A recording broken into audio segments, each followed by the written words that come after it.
أنا اسمي عبد الواحد عبد المحسن، أقيم في مدينة الرياض عاصمة المملكة العربية السعودية، وأعمل في القوات المسلحة السعودية ضابط صف وسكرتير خاص للواء الطيار الركن علي سعد آل مرعي. وكنت أشاهد تقارير عاصفة الحزم، وهي اسم العملية العسكرية التي تشنها السعودية ضد اليمن.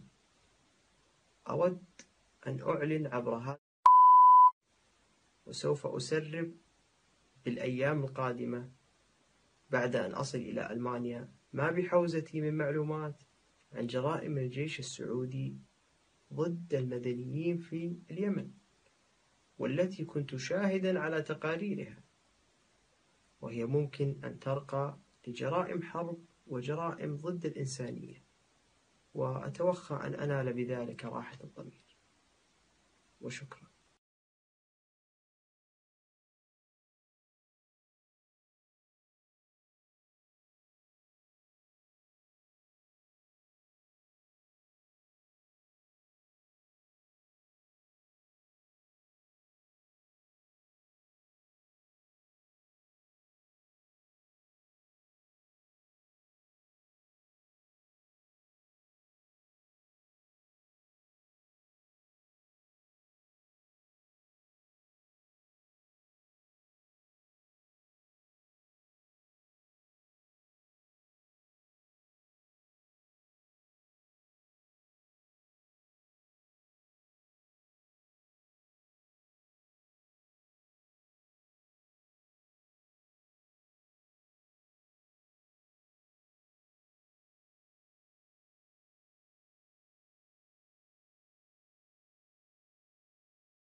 كيف يعني حاطين سعودي بخسه، ما هو سعودي، براء منه إن شاء الله. كل سعودي لا يمكن يقدر منه إلا كل شيء طيب يا أخي، إحساسه بدينه وبوطنه بأخلاقه.